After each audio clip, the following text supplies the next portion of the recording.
So tell us, Mike, did it live up to your expectations at the end? First, I don't know how light a topic this is, Amy. It's very, very important. But well, it is. It's just not as important as police ransacking a reporter's probably home. not. I would also say, by the way, spoiler alert, if you don't want to know, if you haven't been watching the final season or the final episode, or you just don't want to go down this dark hole with me, you probably should turn off your listening or viewing device, because I'm going to talk about some really geeky stuff for a couple of minutes here. But did it meet my expectations? Yes and no. And it really depends on, where you came to this show from. Were you a big fan of the books before the TV show? Did you only watch the TV show?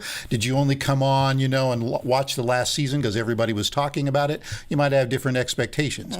My expectations were tempered somewhat by the fact that I knew it wasn't going to end the way I would have wanted the books to end, if they ever end, if George R.R. Martin ever finishes the books. Okay, so Ernest and I, we're not fans, have never watched an episode, at least I haven't. So help catch us up here. Had the series gone further than the books, so it got to a point that was further than what we knew was going to happen? Yes, the last 2 seasons have gone beyond the books. The author of the books has been an executive producer for the show from the beginning. He allegedly gave the writers an outline of where it was supposed to go, and they have supposedly followed that relatively faithfully. So you can't, as a lot of people are doing, blame it just on the producers of the show for somehow ruining this book. But they had the characteristics of television to worry about, not just books.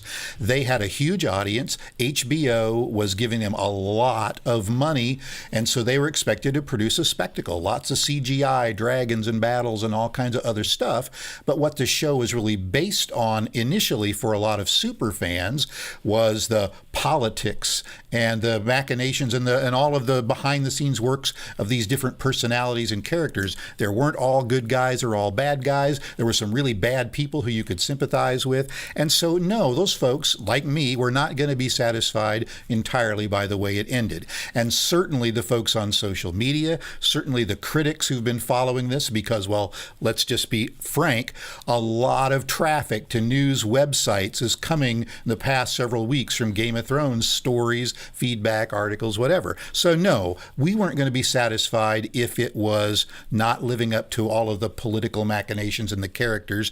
And some of the fans were thinking, well, a lot of this didn't make sense. But it was not a bad effort by Hollywood, which had made one of the better television shows in the recent past.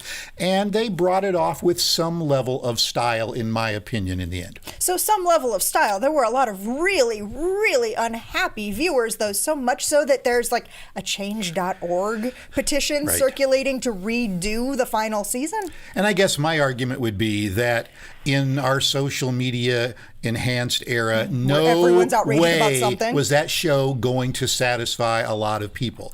But, there were some very specific plot points that people were not really thrilled with either. For example, why did Bran the Broken, and you don't ask me if you don't know, you don't want to know, but how could the character who became king at the end of this thing, who won the Game of Thrones, so to speak, be the person who won? You just told us how it ended. Yeah, go ahead.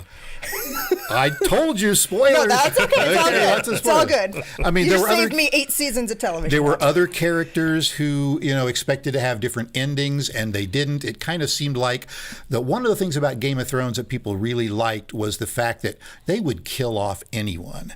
And you never knew which major characters were going to die, and that was part of the beauty of the books, too. In the last season, most of the heroes, the main characters, lived, even when they shouldn't have. So that was a fair criticism. So let me ask you this. Even with all of the different criticisms that we've been hearing, was the end plausible, or was this like the snow globe at the end of St. Elsewhere, or the end of Dallas that people have been talking about for decades, or the end of The Sopranos that people have been talking about for decades to come because it was so not satisfying? It was plausible. There were people in a lot of different camps who wanted to have their character win the Game of Thrones.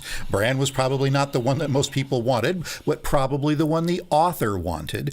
But I will also say, this is a pretty good deal for HBO, no matter what the critics are saying now, because despite the fact that they, as we're going to talk about in a minute, may lose a few viewers for a while, they used that show to bring up a whole series of prequels that are being written by the same author and the same production team. So there's going to be more Game of Thrones whenever they finally get those shows made for years to come.